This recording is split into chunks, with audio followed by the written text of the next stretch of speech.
When I first heard that the library was going to do this, I thought, this is great. I didn't quite know why it was great, but I just knew it was going to be something. And I kept telling people the city's going to feel the ground rumbling under its feet when the dinosaurs come to the library.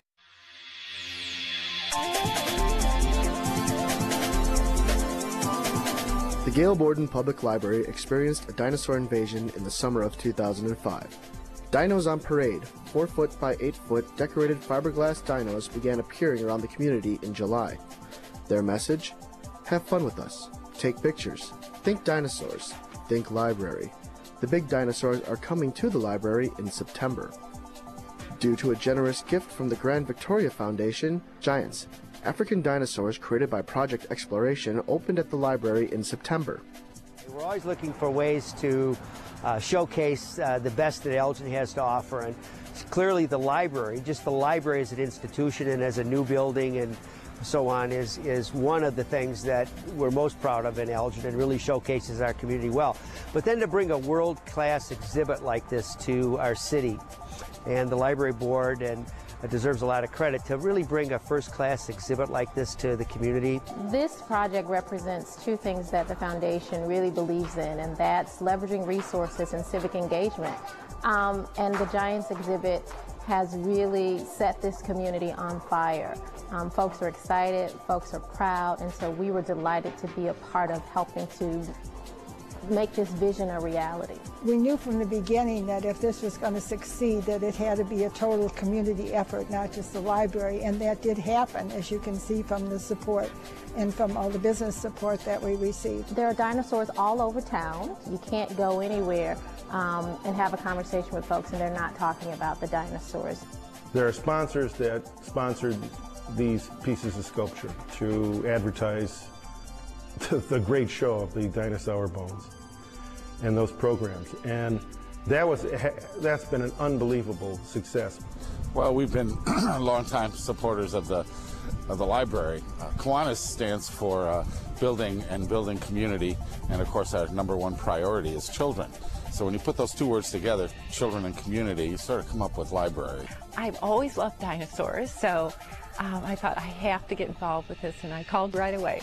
Once I had contacted Ziegler's, and I knew that they wanted the hardware to be part of the dinosaur theme. That one came real easy. So Helpy was my first, and she's covered with hardware. Emily was sort of a creation of having the familiarity with the college campus and the beautiful lakes, and I was thinking about something that would be out there along the lakes, and of course I love animals and I love the Canada goose, so I thought of her dino form being perfect for the Canada goose. So she is paint and clay. She's oil paint on top of a clay that is called Magic Sculpt. That's an epoxy, and it dries very hard like granite. The community in general recognized that this was an amazing opportunity, and their financial capital was required to, help bring the exhibit to town. But in addition to the financial capital, we couldn't have done this if there had not been a vision. So the board of directors and the staff at the library clearly had a vision of what this exhibit could do for the community, and we were pleased and honored to be asked to help support making this vision a reality. It was truly a coming together, I think, and the Dino on Parade, which was started to help to raise the money to cover the expenses, but it did a lot more, I think. It helped to draw attention to the exhibit, and people said, why are those there? And then people would say, well, the big ones are at the library. So I think that helped. Once the exhibit is over, all the dinos are going to go up for auction. And the idea is hopefully they'll draw in even more money to support the project and to support the library. So it's a twofer. We get it on the front end and then again on the back end. And people get a chance to collect some pretty unique art too. So hopefully it works for everybody. In the end, in the black and white of it, we're raising money for one of the best things in our town really has to offer its citizens, which is this building and its programs.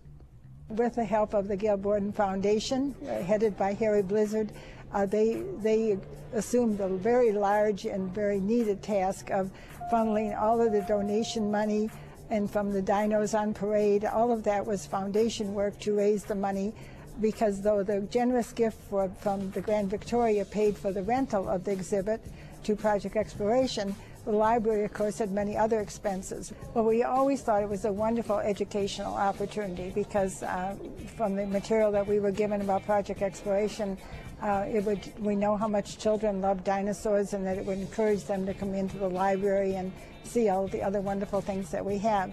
Our introduction to this Giants project was at a community meeting, I believe last spring, early planning on the library's part, involving many community partners, the City of Elgin, museums, public and private schools. We saw it as a real opportunity to provide field trip experience and learning experiences for both our staff and our students. And so when we were asked to help coordinate field trips, we saw that as a very practical way that we could help. I think the way the library introduced this project to the community is exemplary and inviting partnerships. And with our busing policies of supporting field trips to children who might not have the opportunity, our mission and objectives match that of not just Gail Borden Library, but the Grand Victoria Foundation, one of the funders. We recently had a discussion of where could you go in the community of Elgin that you would see every day, every hour, the diversity in our community. Ages, families, single people, all ethnic groups, and Gail Borden Library came up as the #1 place we could go to see the cross-section of our community. And I believe that with the resources here at this beautiful facility, having this exhibit just exemplifies what it's all about, to bring people together. One impact on reading and literacy is excitement and relevance, and this has created excitement. And I say that not just from the teacher's view, but I work closely with the elementary, all the librarians in U46, and I attended a presentation by the elementary librarians when they were doing a whole program on with a local author on dinosaurs. So it has increased. I know every library in U46, at least elementaries, have focused on this exhibit. They have displayed the dinosaur books they have. They have distributed the flyers that the library put out. They've been here. So there has been an increased awareness on both the librarians and the teachers' part in dinosaurs and connecting this with the literacy activities in the classroom. And it's not just the kids that have had a great time. The adults, many of them much older, who have the time, who have been docents. I can see, because I've known a bunch of them, they've been having a great time with the children. So that marriage between the old and the young, which is occasionally very difficult, what a great success. First, of course, we didn't know what to expect. You know, we always told them in the first trainings that this is going to be fun and exciting and you're going to love it. But, of course, you tell them that and you really don't know if it's true. I've come to find out that it really is. People that I've run into in town and walking through the library that have done it just keep coming back and love it. And they're telling me little stories about how little kids, sometimes they'll look at one and get scared and grab onto the docent's leg and ask some really funny or interesting questions, and just to look in their eyes and just to see their faces is really exciting. This has been my morning job since last September. It makes me get out of bed in the morning at 6:30, get ready, oh boy. And I was just so excited that this exhibit was going to be here in this great building. I just wanted to be part of it. Truly, I do think we were worried that there would be enough volunteers, because if there weren't volunteers, then the staff would be being asked the questions. And I think over 200, last count I heard, they just loved it. Well, this is just wonderful for the community, and that's what volunteerism is. The time is really, the time I gave compared to the time the staff gave and the rest of the community gave is really minimal. This has just been a great experience for the library, for the city, for the community, and I come here quite often just to watch the kids walk through and to see the faces. It's just exciting.